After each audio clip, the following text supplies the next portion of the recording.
Welcome to Boiling Point, the podcast to motivate ever-evolving entrepreneurs and forward-thinking movement pioneers. Our hosts, filmmaker Greg Hemmings and executive coach Dave Vale, are turning up the heat in the world's business communities. Our interviews with entrepreneurs, thought leaders, and movement makers are raising the temperature of inspiration. Live from the hottest studio in this quadrant of the universe, here are Dave and Greg. I am on the Boiling Point with two filmmakers. How did I end up in this position? I've been on a lot of Boiling Points with multiple coaches, Dave. So I just wanted to, spin the table just one time. I'm sure we've had other filmmakers on here. Oh yeah, we had Andrew Tibby on. Hard to say who else, but yeah. So this is a special day, Dave, and we're recording right now. So how's your side of the river right now? My side is a little windy as I look out there, but it would be hard for me to be on the deck like both of you, because just our vantage point would be, you wouldn't hear much of anything. So Dave and I live on the same river, the Kennebecasis River, probably 20, 30 kilometers apart from each other. And we are all the way from Northern Idaho, bringing in a good new friend of mine, Jimmy Matlosz, and coming from... let's go for the last name, Matlosz. There you Matlosz. Go. Did I call you Matlosz? Oh, God. Yeah, Matlosz. That's okay. Sorry, Jimmy. Jeez. You butchered that one. I even said my new friend, so I hope I got one credit for screwing up. You did, and it's all good. And from now on, I will not correct you on the last name. We'll just see how you butcher it. Yeah. I'm going to stick with Jimmy. There you go. Jimmy Matlosz. Here we go. You're not going to say a thing. So, Jimmy, welcome to the Boiling Point. What a pleasure. And I'm really excited to connect you and Dave as well, because you and I have had a chance to connect online and on Zoom a number of occasions, because we connected via a blog that you read that I wrote. And you reached out to me, and for one little sliver of time, I was like, oh my gosh, somebody is reading my crazy content, my crazy ideas. And sure enough, there's other people out there like me. And Dave, this was the article I talked about why I quit the film industry and all the bullying that came around it, etc. So Jimmy, go ahead. No, but just before but Greg, I just want to correct something. I believe that was a pretty well-read piece. Not to take away from Jimmy reaching out to you, but I mean, it was pretty, there was a number of views, as I understand. Yeah. It was the publication was Be the Change Media. And it was I think it was one of their biggest stories they ever released as far as how many people read it. and Jimmy was one of them. And and it was sent to me by a friend, and it sat in my inbox. I could arguably say for almost a year before I read it, because I didn't want to read another one of those articles about somebody who was disgruntled with the film industry. But when I read it, I literally, Greg, you struck every chord that I have experienced and seen in the last 30 years, and kept scratching my head going, why did I sit by and allow this to happen to other people, as well as, gosh, really, why can't we fix this? Yeah, seriously, man. And isn't that an interesting lesson about, when you observe something and you realize a change has to be made, positive or negative, whatever, but your decision to act or not act, how important of a decision that is for so many different aspects of life. So Jimmy, why don't you give our audience a little background on you, because you're more than a filmmaker. You're also a passionate mentor, educator, if you will, passionate about entrepreneurship within the film community. There's so many different areas of Jimmy, but let's just hear it from you. Yeah, I think a lot of it led to just the fact that, I wasn't one of those people that graduated college, got a job as a cinematographer and made, $500,000 a year. So because I had to fight and claw to get to every single job I ever had, I created all these opportunities for myself. So beginning with film graduation, I worked as a production assistant at a visual effects house, worked my way up, worked as a high-speed camera technician, kept working my way up, finally became a cinematographer. The second commercial I ever got paid to shoot, I directed, and always had this passion in my heart to be a screenwriter. So I finally cracked that code in about 2009. In the meantime, I'm the chairman of a cinematography award show through the union in the U.S., actually international, I guess, technically. Somewhere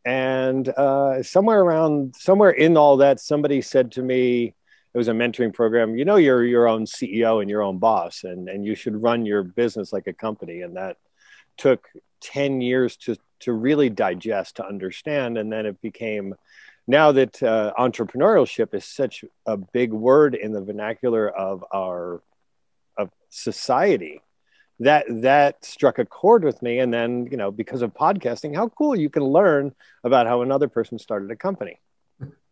And it opened my eyes, I mean, to so many possibilities, to the point where I invented a product for the film industry. It's a new camera head, and I'm not going to reveal much because of the NDAs and there's too many people that have to sign those. But I went through the process of inventing something, drawing up plans, sat on my desk for 10 years, found 2 investors, and now we're building it. Wow. Jimmy, this is huge, because last time we spoke, you weren't in production yet, but you were about to, so this is very fresh. Right? Oh yeah. Yep. I'm working with an engineer up here in North Idaho who, I guess I could reveal who he is. He's the guy who modernized the IMAX camera, Marty Mueller. Oh, geez. He's an absolute gentleman. And I laugh at the fact that his name is Marty, because he's kind of like Doc Brown. So is he the alter ego? I don't know. But he's an incredible human being, and he took the project on, and we're just having a lot of fun developing mechanisms and building something that may or may not change things. Isn't that cool? Just like the fact that you didn't know you were an entrepreneur throughout all these years of being a cinematographer, but you were a freelancer, which means you are an owner of a business, which means you still got to hustle to get the gig, which means you're an entrepreneur. And then once you realize you're an entrepreneur, you started thinking about innovation. Like, how do I make this product better? Or how do I make this job easier? And now you're jumping into a whole new different game in the same industry, but building a business. That's incredible, man. Yeah. And you touched on a couple of notes that I want to talk about there. And I've always tried to invent things because of coming from visual effects. You're always building a rig or something that has to do something that doesn't exist off the shelf. It's funny if you go back and watch Honey, I Blew Up the Kid, not Honey, I Shrunk the Kid, Honey, I Blew Up the Kid, which is one where they made the baby larger. I built this giant motion control rig that controlled the giant stuffed bunny rabbit.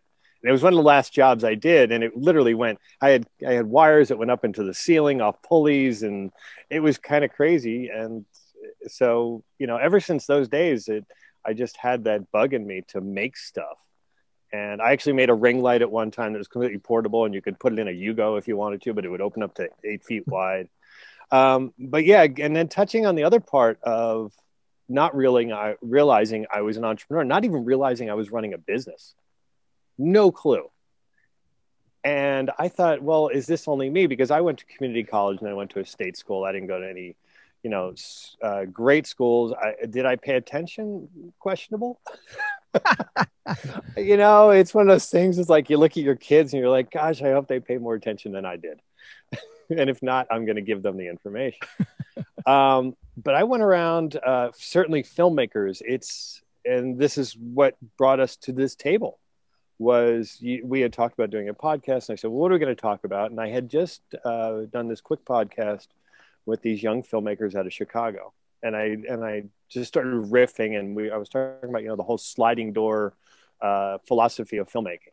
You're hoping to completely randomly run into someone who can help you become a filmmaker as a career. And even if that's just being a grip. And there's nothing wrong with being a grip. I have plenty of grip friends that are just amazing, and they make shit ton of money, excuse the French. And they do really well, and they love their job. But all the way through this entire business, nobody has a plan. None. There is no business plan when you go to film school and when you get out, other than, and this is based upon a tiny bit of research. What I hear is most students go on to grad school. So you finish $100,000 plus of film school, then you're going to grad school.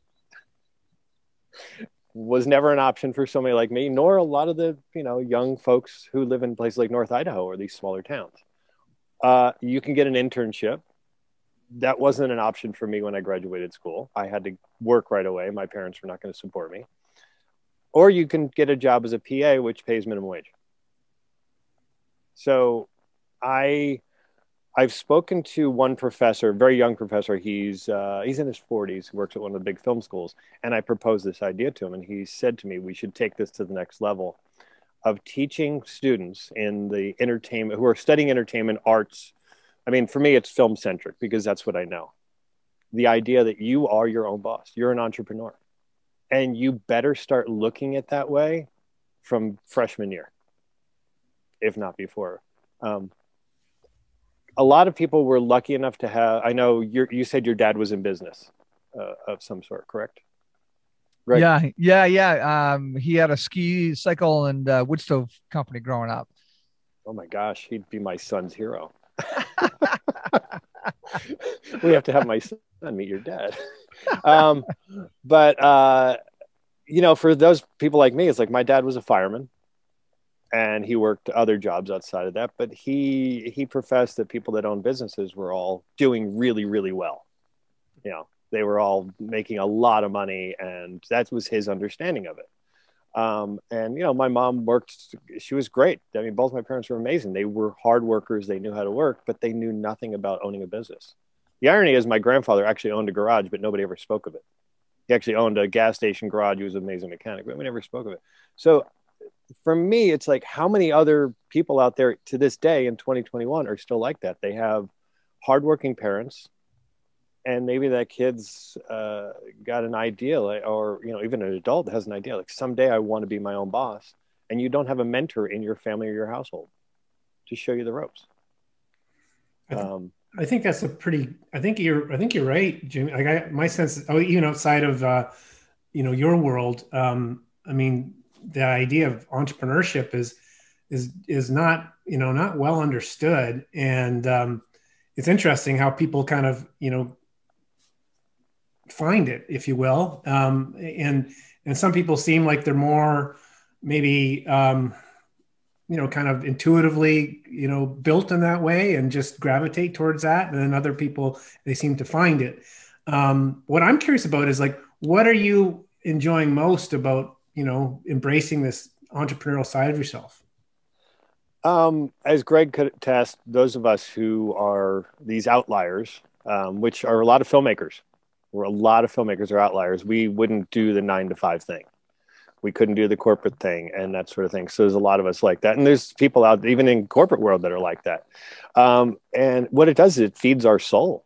We're not, I never wake up the same time every day, ever. In 30 years, the longest job I've had so when I worked at Visual Effects House, they let me go in 91.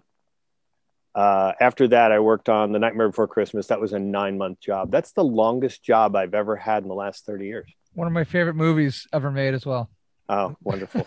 Yeah. And my experience on it was incredible. By the way, they do have a podcast called We Know Jack. Get out. Yep. And I did an interview with them, and it was fun. We talked about, and a lot of people talk about their experiences behind the camera. Oh, so cool. That's great. But I think for people like myself, it's feeding that insatiable desire to just constantly reinvent and to do things differently, because we see things differently, and take the risk. So I have a friend of mine from college, Paul, and Paul works for Dolby Labs, and he's an amazing human being. And Paul and I were chatting yesterday. He said, the thing I love about working for Dolby is I have great benefits and a steady paycheck and so on and so forth. And he co-directed a film that I shot. He's creative like myself, but he likes the stability. And, I've raised a family. I've raised 2 kids. I've traveled all over. I've been poor. I've been rich. One time I had $1 million in the bank, and then another time I had negative, I kid you not, negative over $1 million in the bank. Yes, it wasn't in the bank. It happens. It happens. So one thing I did learn, and we had a business. So the town I'm in is Sandpoint, Idaho, and the population is about 7,500 of people that actually are registered here. 75% of the lakefront is all vacation homes, so a lot of people just visit. But they do a lot of community stuff. And last night we had a business gathering, like a social. And yes, we're more social here in a small town. Most people are vaccinated, that sort of thing. I still try to keep my distance. That's why I live out in the middle of nowhere. But I was chatting with some people there, and the philosophy of a lot of people who aren't in business is that, actually, let me back that up. When you come from blue collar, having debt is like a sin.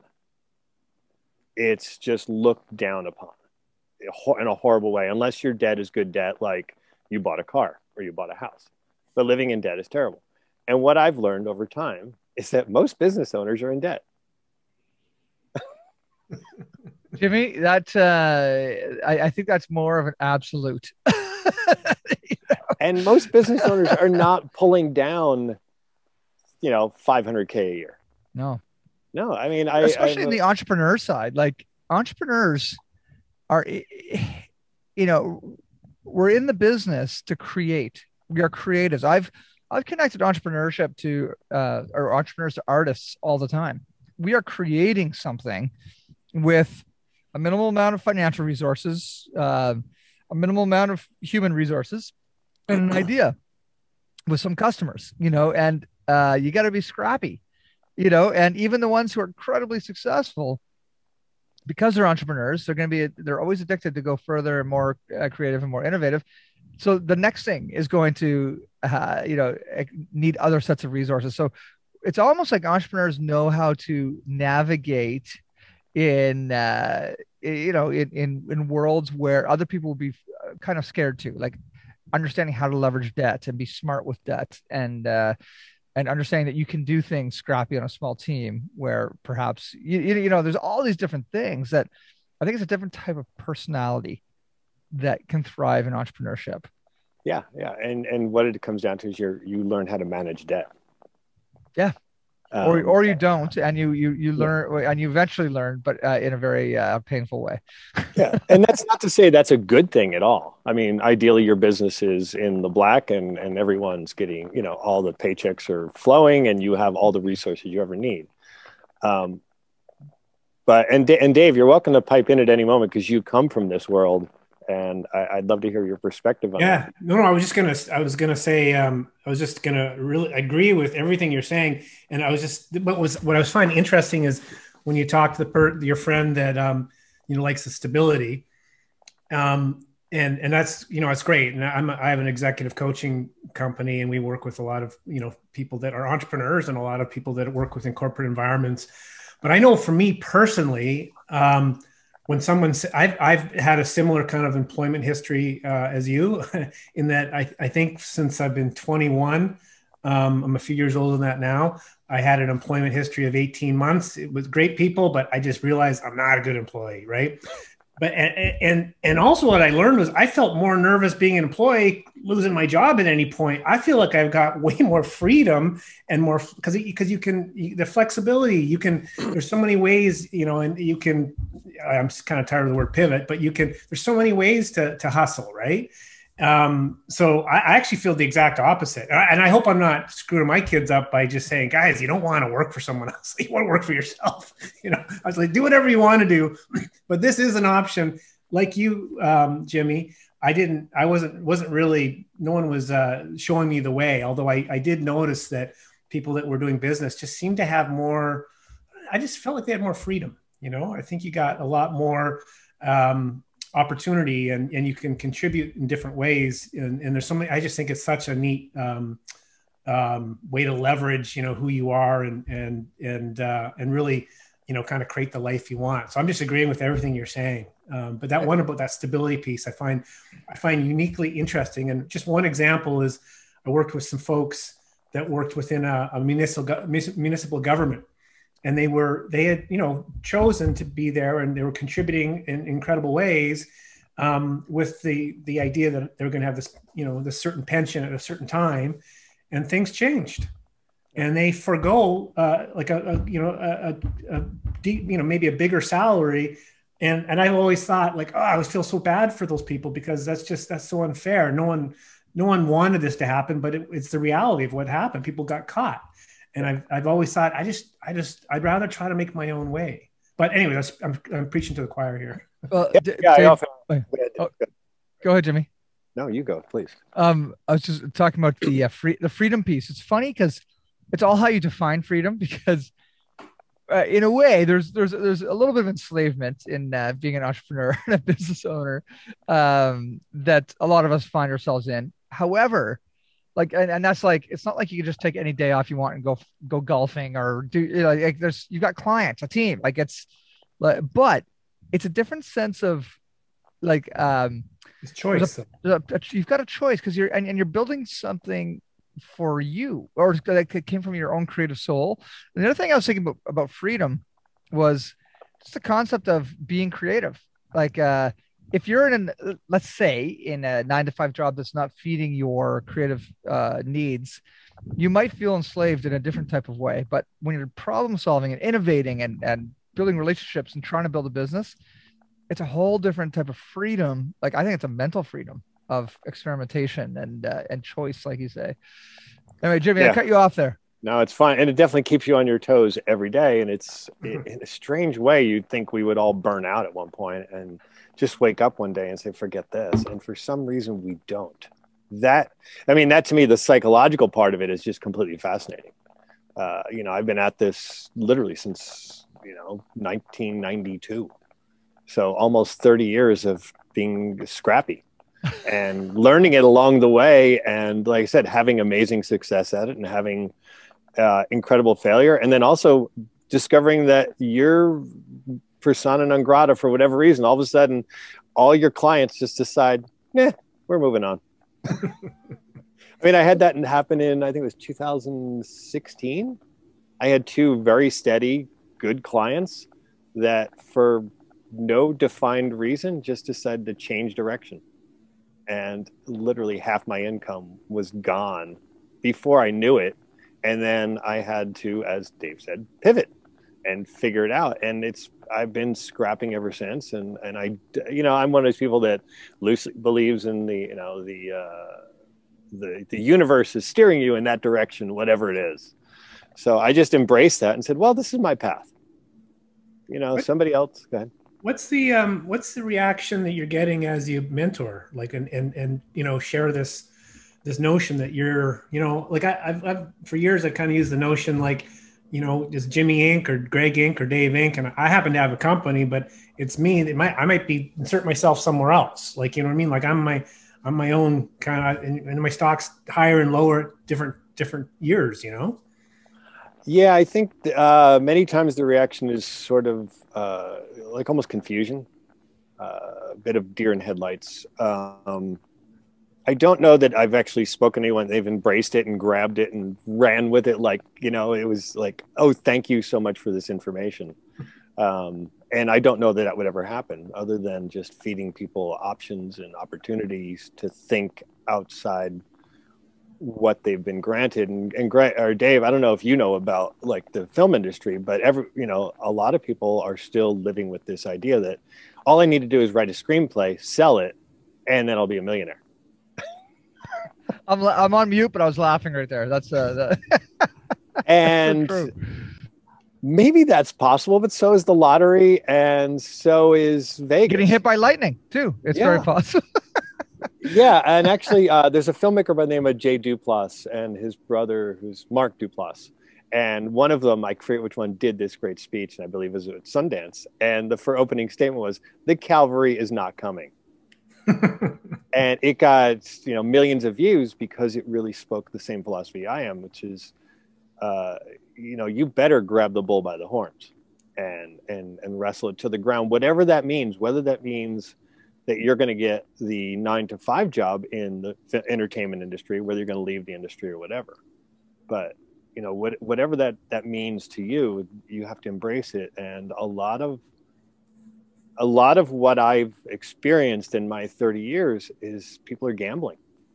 And, sometimes like, oh, just go out and make a film. Well, films cost money to make. Even if you're making it on an iPhone, it's still going to cost you money, and there's resources and everything else involved. And a film is a widget. So it's no different than making a new doorstop. And do you have someone that will buy that film or that new doorstop is the question. And there's actually, Greg, I introduced you to Alex Ferrari, he's very much a filmpreneur. Yep. And even he sort of talks about this thing with just distribution. So, and I don't know what goes through anyone else's mind in our business. But the more I tell people that it's a widget and think of it that way, and it's okay to think of it that way.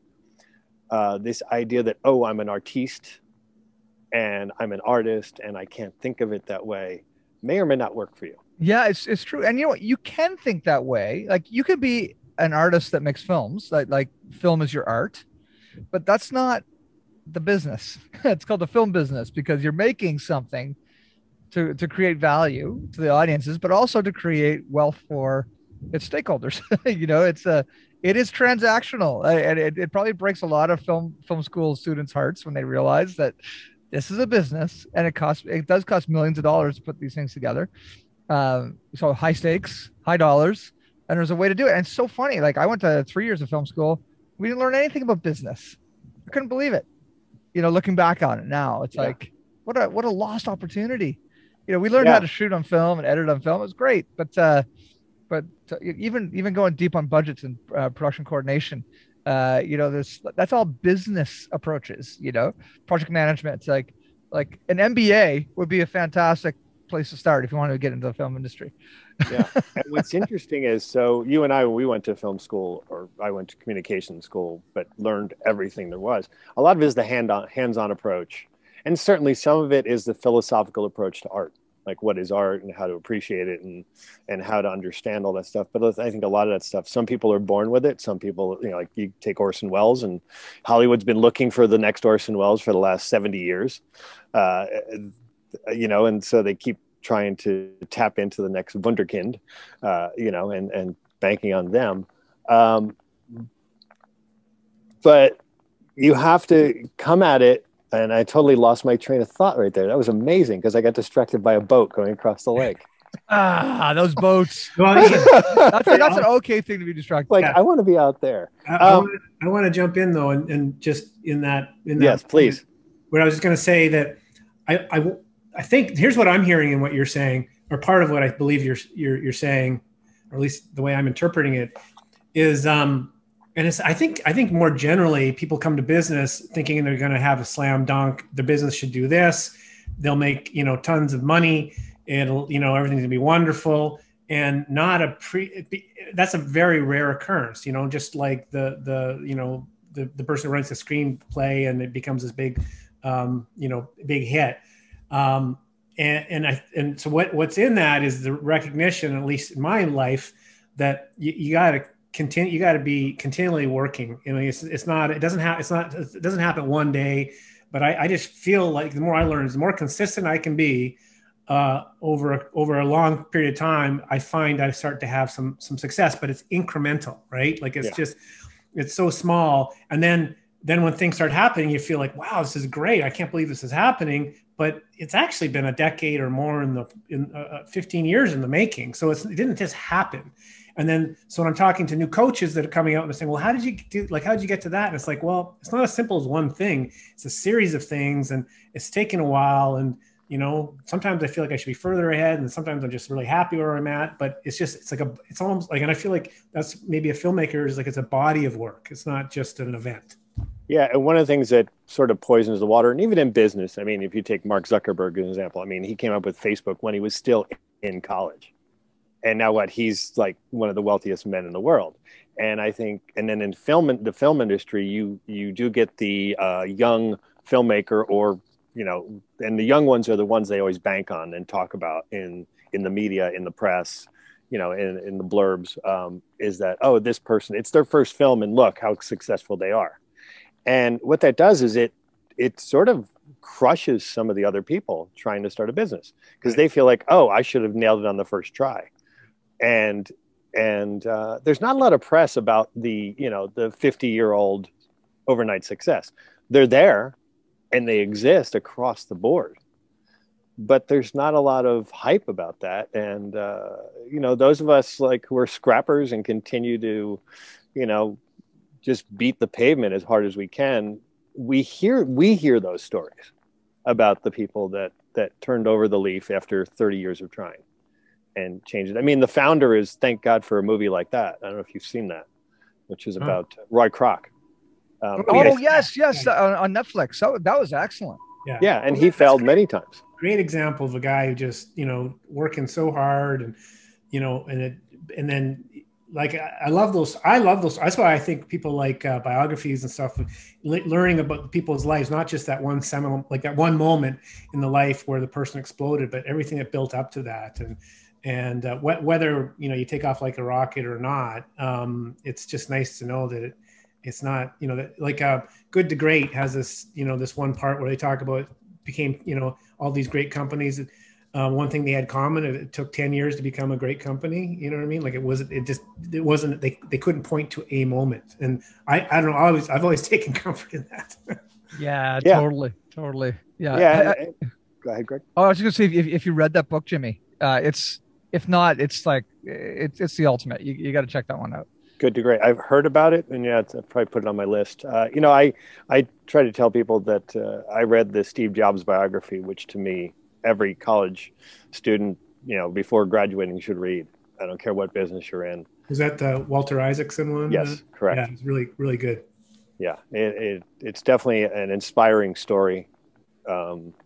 And yeah, Steve Jobs was one of those guys lucky enough to be, and when you look at the dots that had to be connected to put him where he was, it makes no sense. And that's one of those ones where you go, maybe there is something to this universe thing. Yeah. Fair enough. Which I think is a really nice kind of way to wrap us up before our next guest comes on. Jimmy, we are universally connected, and you and I got connected because of a dialogue about being kinder to each other on set and in business. It's that's in that story I talked about being being the subject of abuse on film sets. But when the director, Sidney Fury, realized what was happening and realizing that I was volunteering, it was my first film, he got up on stage at the wrap party and ragged everybody out for being so cruel to this young buck who was volunteering on his film. And then he took his hat off, put $100 in it, and forced and said, "This party's not starting again until that hat gets filled with money."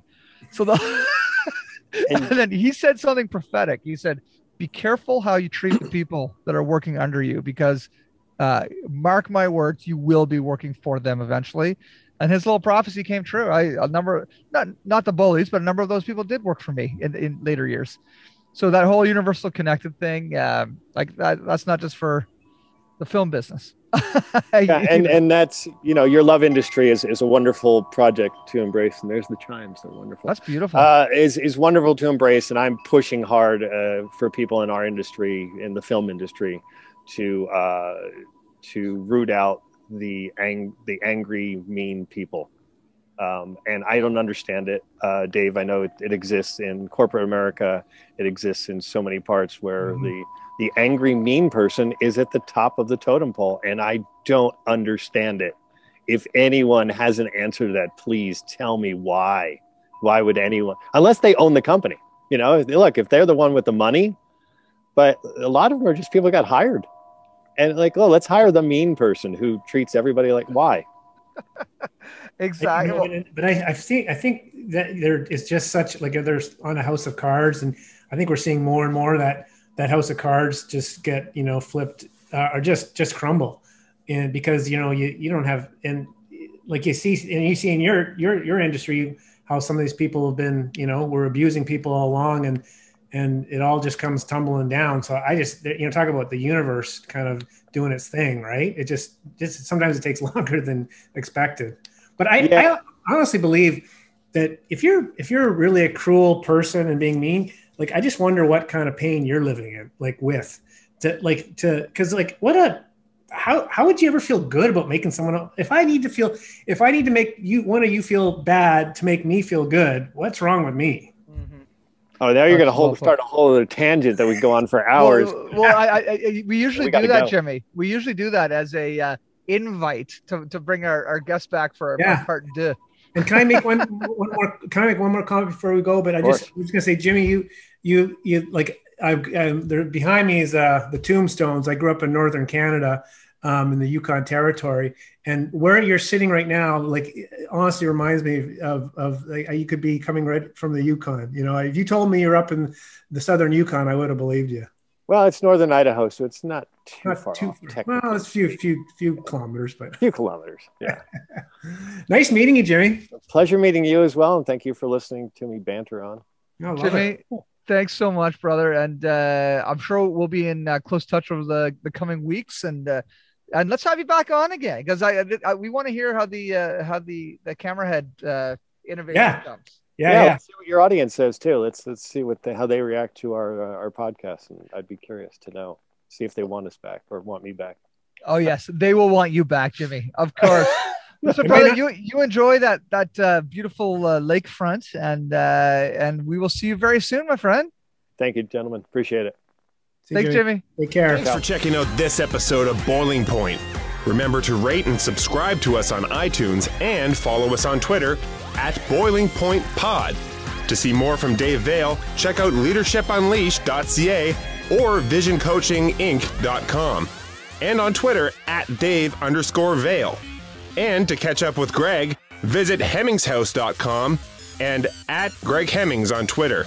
Thanks for listening, and remember, keep that pot boiling.